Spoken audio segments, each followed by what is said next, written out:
Hey guys, that dad guy here. Welcome back. If you're not a subscriber, go ahead and subscribe, like, and at the end comment, let me know what you think of the video and go look at some of the other ones and see what you think of those as well. Try to do a bunch of different things. So, if you are a subscriber, welcome back. Today I want to talk about post-crossing. If you hadn't heard about it, don't worry, either had I until about a month ago, even though it's been going for quite some time. I work at the post office and a fellow post office employee told me about it.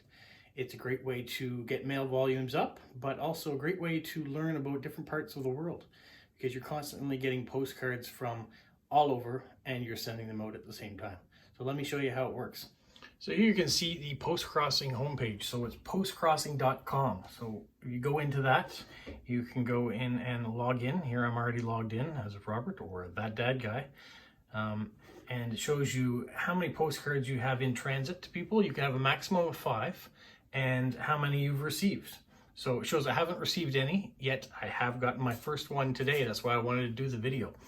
So one has come in, so we'll go through and show how we enter that and also how we can send another one. So here you've got send a postcard. So I've sent 4. I have one more that I can send. Shows over here that I've got 4 traveling and 1 left. So that's how you can keep track of that. And then register a postcard. When you receive a postcard, you click this button. So I'll do that in a moment and we'll walk through that. All right, so that's wonderful. And as you go on to your page, you can write a little bit about yourself. So when they're looking you up, they can see what you like and maybe what you'd like to hear about and go from there. Here it shows 4 of the postcards that have already been received by people and they kind of put some thank you message or something to that effect if they get one. So that's kind of nice too. So let me just go back here to the home page again.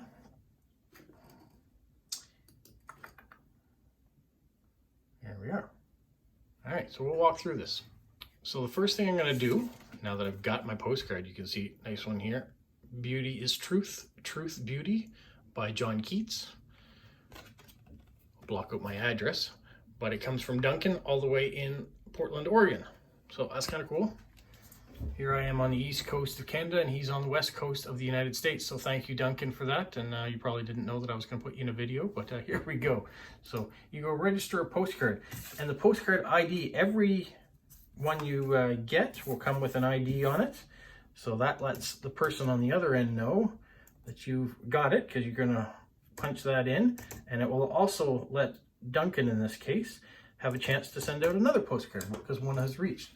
And this is where you kind of put in your little message. So I'll write something to him here, and then I'm going to hit registered, and it can even say receive a copy of the message, which I will do so he can see what the message is that I'm going to do. So we'll go ahead and do that. So I've gone ahead, written a little message for him, I clicked on the receive a copy of the message box, and now I'm just going to register the postcards. You can click on that. Here it shows who he has. It took 14 days to get from him, and it was 4,393 kilometers away. That's how far it went. He mailed it on the 12th of May, and I've received it here on the 26th of May, 2021. And here it shows the postcard, which is nice too. So we've done that. And we just hit that. So we don't have post comments. So I'm just going to write first postcard received. Thank you. And post comment. Boom, it's done. It's up there. Now we can go back to home. You'll see it says 1 received, 4 sent. We've done that. So now what I want to do is show you how to send a postcard. So we hit the send postcard. We've read through all this. Yep, we read that. Request the address. So we've requested an address. Now I didn't show you the next page because it does have someone's personal address on there and I don't want them to start getting a whole bunch of letters that they may not want to have out there in public. So I've got to protect their privacy. But you get an address. It has a postcard ID on it, which you have to write on your postcard when you mail it off so they can register when they receive the postcard. They also have a detail about them. So you can see in the things that are clicked off here, you get profile details, the person's username and the languages that they speak. About is details of maybe what they want to see on their postcard, whether it's pictures of local scenery, maybe they're into flowers, maybe they want to know about famous people, maybe they like the unusual. So any of those things can be possible. and the details, maybe something that they want to hear.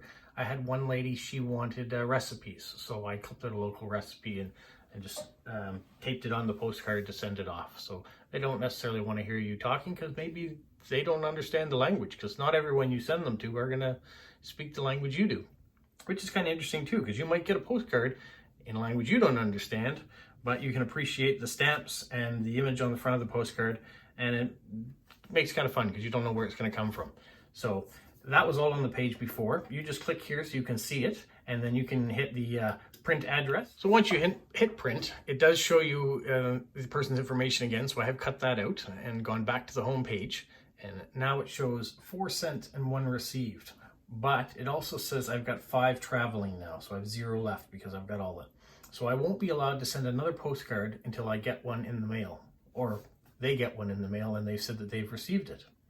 Once they have, then it'll allow me to take another one and send another one off. So it's continuous. You don't have to send them as soon as you get it either, but it is kind of nice to get them moving, because then you'll know you'll have more to send out as soon as they arrive at their destination.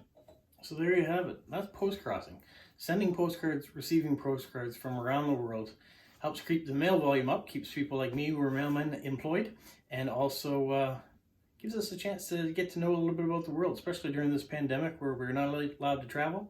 It's kind of nice to get a card that tells you a little bit about a different place of the world and how people are doing. It's nice to see the stamps if you're a stamp collector, or if you just like the images. And so my job now is to go through my bunch of postcards that I do have that have yet to go out, write something to the person that I have, put a stamp on it, send it off, and wait for it to be received so I can send another one. If you're interested in postcrossing or want to check it out, go to postcrossing.com, and maybe you'll get a postcard from me one day, or I'll get one from you. All right, look forward to seeing you. Bye-bye.